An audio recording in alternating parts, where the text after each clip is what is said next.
محترم ناظرین، مزید اس طرح کی ویڈیو دیکھنے کے لیے ہمارے چینل اسلامک پروف کو سبسکرائب کر لیں۔ برائے مہربانی ویڈیو کو لائک اور شیئر کر دیں۔ جزاکم اللہ خیرا۔ بسم اللہ الرحمن الرحیم۔ محترم ناظرین، السلام علیکم ورحمۃ اللہ وبرکاتہ۔ امام شافعی عراق سے نکلے۔ ان کی رحلت و سفر کا مقصد طلب علم تھا۔ منزلیں طے کرتے ہوئے حران پہنچے۔ جمعہ کا دن تھا۔ غسل کے لیے حمام پہنچے، کیونکہ سفر کی وجہ سے بال الجھ گئے تھے۔ ایک حجام سے بال تراشوانے لگے۔ اس دوران حمام میں کوئی امیر آ گیا۔ حجام اس کے بال تراشنے کے لیے چلا گیا۔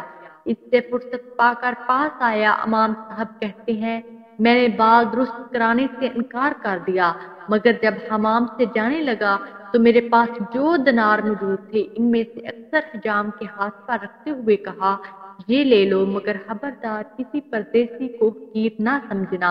حجام نے بڑی حیرت سے مجھے دیکھا۔ فوراً حمام کے دروازے پر بھیڑ لگ گئی اور لوگ مجھے ملامت کرنے لگے کہ اتنی بڑی رقم حجام کو کیوں دے دی۔ یہ باتیں ہو ہی رہی تھی کہ شہر کا ایک اور امیر آدمی حمام سے نکلا۔ اس کے سامنے سواری حاضر کی گئی۔ میں بھیڑ کے سامنے تقریر کر رہا تھا، اس کے کان میں بھی پڑ گئی۔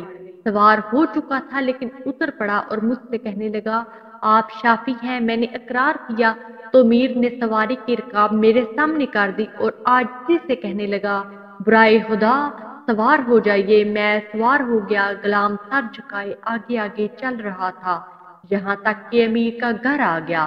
تھوڑی دیر میں خود امیر بھی آ پہنچا۔ بڑی خوشی ظاہر کی، پھر دسترخوان بچھ گیا اور میرے ہاتھ دھلائے گئے، مگر میں نے کھانے کی طرف ہاتھ نہیں بڑھایا۔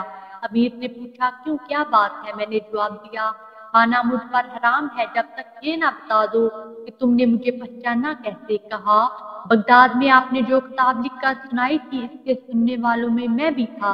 اس طرح آپ میرے استاد ہیں۔ یہ سن کر میں نے کہا، علم دانش مندوں کا کبھی نہ ٹوٹنے والا رشتہ ہے۔ پھر میں نے ایسی خوش دلی سے کھانا کھایا کہ خدا جانتا ہے اپنے جیسے اہل علم کے ساتھ کھانے ہی میں وہ خوشی نصیب ہو سکتی ہے۔ میں 3 دن اس شخص کا مہمان رہا۔ چوتھے دن اس نے کہا، حران کے طرف میں میرے 4 گاؤں موجود ہیں اور یہ گاؤں ایسے ہیں کہ پورے علاقے میں ان کی نظیر نہیں۔ آپ یہی رہ جائیے تو سب گاؤں آپ کی عزت میں ہدیہ ہیں۔ میں نے جواب دیا کہ سب گاؤں مجھے دے دو گے تو تمہاری گزر بسر کیسے ہوگی؟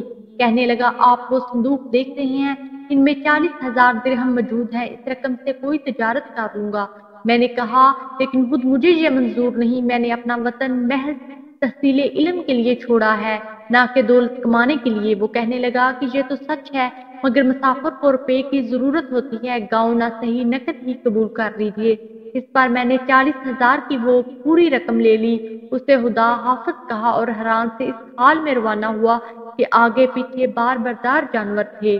راستے میں اصحاب حدیث ملے، ان میں احمد بن حنبل، سفیان بن عیینہ اور اوزاعی بھی تھے۔ میں نے ہر ایک کو اس قدر دیا جتنا اس کے مقدر میں تھا۔ اگلی ویڈیو تک کے لیے اجازت دیجیے۔ اللہ نگہبان۔